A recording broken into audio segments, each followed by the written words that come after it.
আজ আমি আপনাদের সঙ্গে শেয়ার করব মটরশুঁটি দিয়ে মাছের রেসিপি। মটরশুঁটি দিয়ে মাছের রেসিপি একবার বানিয়ে দেখুন, গরম গরম ভাতের সঙ্গে পরিবেশন করুন, খেতে হয় অসাধারণ। মটরশুঁটি শেষ হওয়ার আগেই রেসিপিটি অন্তত একবার তৈরি করে নিন। মটরশুঁটি দিয়ে মাছের রেসিপি তৈরি করলে আপনাদের প্রত্যেক বছর সিজনেই কিন্তু মটরশুঁটি দিয়ে মাছের রেসিপি তৈরি করতে ইচ্ছা করবে আর খেতেও ইচ্ছা করবে। খেতে খুবই ভালো লাগে, আমি এর আগেও খেয়েছি, আজ আমি আপনাদের সঙ্গে শেয়ার করছি। তার জন্য এখানে দেখুন আমি 5 পিস নিয়ে নিয়েছি রুই মাছ। রুই মাছের মধ্যে এবার দিয়ে দিচ্ছি পরিমাণ মতো নুন। আর আমি মাছ আমার প্রয়োজন মতো নিয়েছি, তার সঙ্গে কিন্তু সব উপকরণগুলো আমার প্রয়োজন মতো আমি নিয়ে নিয়েছি। মাছ হিসেবে আমি সব কিছু নিয়েছি, আপনাদের মাছ যেরকম হবে আপনারা সেই রকমভাবেই সব কিছু বাড়িয়ে কমিয়ে নিয়ে নেবেন বা বাড়িয়ে কমিয়ে নিতে হবে। নুন আর হলুদ দিয়ে মাছ ভালো করে মেখে নিচ্ছি। চলুন দেখে নেওয়া যাক আজকের রেসিপি। নমস্কার, তাপসী রান্নাঘরে সকলকে স্বাগত। শুরু করছি নতুন একটা দিনে নতুন একটা রেসিপি। আমার নতুন ও পুরনো বন্ধু সকলকে জানাই অনেক অনেক ভালোবাসা। এই রেসিপিটি তৈরি করে গরম গরম ভাতের সঙ্গে খেতে দুর্দান্ত লাগে, আর একবার বানালে বারবার বানাতে ইচ্ছা করবে। বানাতে সেই রকম বেশি কিছু উপকরণের দরকার হয় না, ঘরে থাকা উপকরণ দিয়ে রেসিপিটি তৈরি করে নিতে পারবেন। মাছের নুন হলুদ মাখা হয়ে গেছে, এটা 10 মিনিটের জন্য আমি রেস্টে রেখে দিচ্ছি। ততক্ষণে মশলা রেডি করে নেব। মশলার জন্য তো আমি মটরশুঁটি দেখুন প্রথমেই নিয়েছি কিছুটা ধনেপাতা, এরকম বড় সাইজের একটা টমেটো, 4 কোয়া রসুন, একটু আদা, 5টা কাঁচা লঙ্কা, আর এরকম ছোট সাইজের একটা পেঁয়াজ। পেঁয়াজটা শুধু কুচিয়ে নেব, টমেটোটা কেটে নেব, আর বাকি মশলা বেটে নেব। মশলাগুলো আমি শিলেই বেটে নিচ্ছি, তাই আপনাদের আর দেখাচ্ছি না। মশলা বেটে নিয়ে তারপরে আবার ফিরে আসছি। দেখুন আমি পেঁয়াজ আর টমেটোটা কেটে নিচ্ছি, এটা আমি আপনাদের সঙ্গে শেয়ার করছি। পেঁয়াজটা কিন্তু এখানে ছোট নিতে হবে, আর এরকম একটু সরু করে কেটে নিতে হবে। আপনারা যতটা সরু করে কাটতে পারবেন আপনাদের দেখার সুবিধাতেই আমি পেঁয়াজটা কিন্তু এই যে ছুরি দিয়ে কেটে নিচ্ছি, নাহলে বটি দিয়ে কাটলে আমি আরও সরু করে কেটে নিতে পারতাম। ছুরি দিয়ে ততটা ভালোভাবে আমি কেটে নিতে পারি না, তবে যতটা সম্ভব ততটা দেখুন আমি সরু করে, এই দেখুন দেখিয়ে দিচ্ছি, সরু করে কেটে নিয়েছি।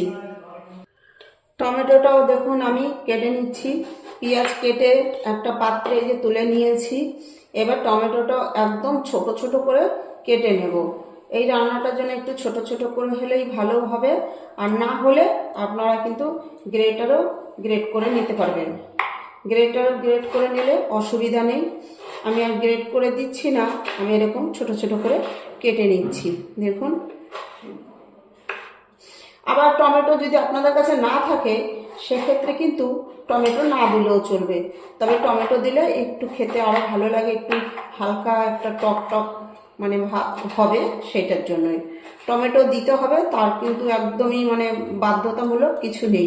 এই দেখুন টমেটোটা ঠিক এরকম ছোট ছোট করে কেটে নিয়েছি, বাকিটাও ঠিক একইভাবে কেটে নেব।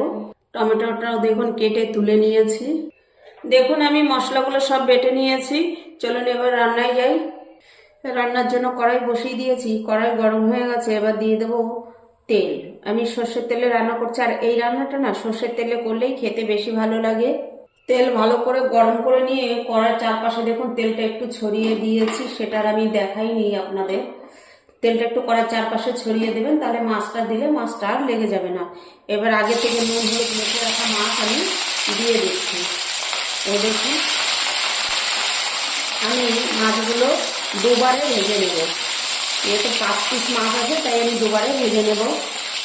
মাছ এক পিস দেখুন হালকা কালার চলে এসছে। এবার মাছগুলো উল্টে দিচ্ছি, উল্টে দিয়ে আমি ভেজে নেবো। আমি মাছ একদম লাল করে ভেজে নেব। আমাদের একটু মানে কম মাছ ভেজে রান্না করলে কম ভাজা খাবে না, ভালো করে লাল করে ভেজে নিতে হবে।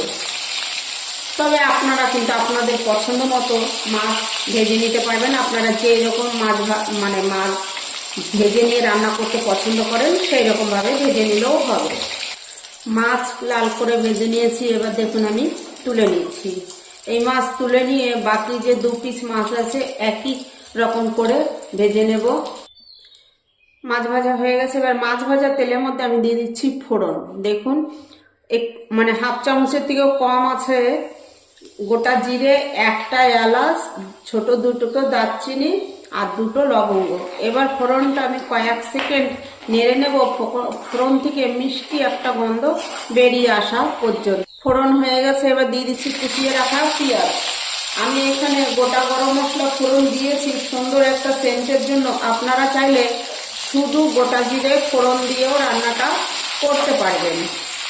পেঁয়াজ 2 মিনিট ভেজে নিয়েছি। এবার এই যে কেটে রাখা টমেটো দিয়ে দিচ্ছি। টমেটো দিয়ে একবার মিশিয়ে দিয়েছি। এবার দিয়ে দিচ্ছি রান্নার পরিমাণ মতো নুন। এতে টমেটোটাও ভালোভাবে নরম হয়ে যাবে। আর পুরো রান্নার নুনও আমি এখানে দিয়ে দিয়েছি।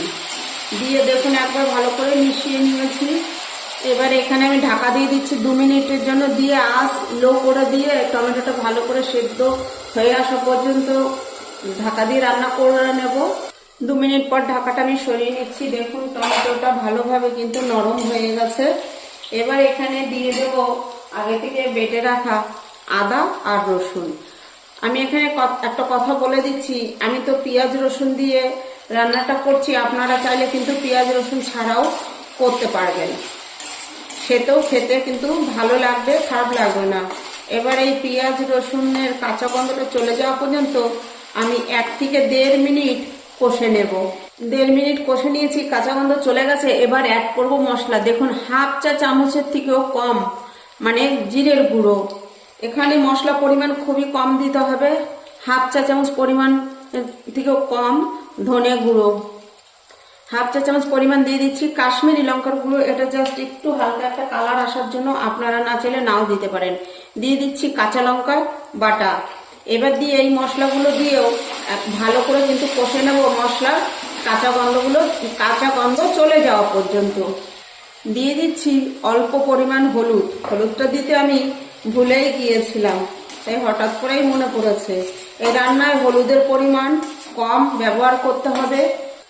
মশলা ভালো করে কষে নিয়েছি, দেখুন তেল ছেড়ে দিয়েছে। এবার দিয়ে দিচ্ছি ধনেপাতা আর মটরশুঁটি একসঙ্গে বেটে রেখেছি সে বাটা। এবার বাটিটা দিয়ে একটু জল দিয়ে দিচ্ছি। এবার মটরশুঁটিটা দিয়েও কিন্তু মশলাটা ভালো করে কষে নিতে হবে। মটরশুঁটির তো একটা কাঁচা গন্ধ আছে, সে কাঁচা গন্ধ চলে যাওয়া পর্যন্ত। দেখুন আমার মটরশুঁটি দেওয়ার পরে ভালো করে কিন্তু কষা হয়ে গেছে, তেল ছাড়তে শুরু করেছে। এবার এর মধ্যে আমি দিয়ে দেব জল দিয়ে ভালো করে দেখুন আমি একবার মিশিয়ে নিচ্ছি। দেখুন ইউনিক একটা রেসিপি কিন্তু আমি আপনাদের সঙ্গে শেয়ার করছি। আমি এটা রুই মাছ দিয়ে তৈরি করছি। আপনারা কিন্তু যে কোনো মাছ দিয়েই এই রান্নাটা করতে পারবেন। আমি রুই মাছ দিয়ে করছি, আপনারা যে কোনো মাছ দিয়ে করতে পারবেন। এবার দেখুন দিয়ে ভালো করে মিশিয়েও দিয়েছি। এবার আঁচ মাঝারি রেখে ভালো করে ফুটতে দেব। 3 মিনিট আমি ভালো করে ফুটিয়ে নিয়েছি। এবার দিয়ে দিচ্ছি দেখুন ভেজে রাখা মাছ দিয়ে এবার আমি ঢাকা দিয়ে দেব। দিয়ে আঁচটা মাঝারি টু লোতে রেখে আরো 2 থেকে 3 মিনিট রান্না করব। এতে মাছের ভিতরে বেশ ভালোভাবে সবকিছু ঢুকবে। 3 মিনিট পর আমি ঢাকা সরিয়ে নিচ্ছি। দেখুন কি সুন্দর একটা কালার হয়েছে, কে দেখে বলতেই পারবে না যেটা মটরশুঁটি রান্না। খেতে কিন্তু দারুণ হয়, আপনারা একবার করে দেখবেন। আমি ঠিক এই রকম গ্রেভি রাখছি, এটা ঠান্ডা হলে কিন্তু অনেকটাই ঘন হয়ে যাবে, যেহেতু এখানে মটরশুঁটি দিয়ে রান্না। তাই আপনারা চাইলে এর থেকে আরো শুকিয়েও নিতে পারেন, তবে এর থেকে বেশি শুকালে কিন্তু বেশি শুকনো হয়ে যাবে। এবার আমি গ্যাস এখানে অফ করে দিয়ে রেস্টে রেখে দেবো 5 মিনিটের জন্য। 5 মিনিট পর ঢাকাটা সরিয়ে নিচ্ছি। দেখুন লুকটা দেখলেই আপনারা বুঝতে পারবেন। এবার এটা আমি নামিয়ে নেব। দেখুন সার্ভ করে নিয়েছি আমি। আমার আজকের মটরশুঁটি দিয়ে মাছের রেসিপি আপনাদের কাছে কীরকম লেগেছে আমাকে লাইক কমেন্ট করে জানাবেন। আপনাদের একটা লাইক একটা কমেন্ট আমাকে কিন্তু নতুন নতুন ভিডিও করতে উৎসাহ দেয়। রেসিপিটি খুব ভালো লেগে থাকলে বেশি বেশি শেয়ার করবেন।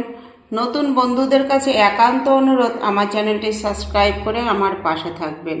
পাশে থাকা বেল আইকনটি প্রেস করে নোটিফিকেশনটি অন রাখবেন। যখনই আমি এরকম নিত্য নতুন রেসিপি আপলোড করব পৌঁছে যাবে সবার আগে আপনাদের কাছে। আর আমি মটরশুঁটি দিয়ে যেভাবে রেসিপিটি তৈরি করলাম আপনারা একবার করে খেয়ে দেখবেন, আশা করছি ভালো লাগবে। রেসিপিটি আজ এখানেই শেষ করছি, ফিরে আসবো নতুন একটা দিনে নতুন একটা রেসিপি নিয়ে।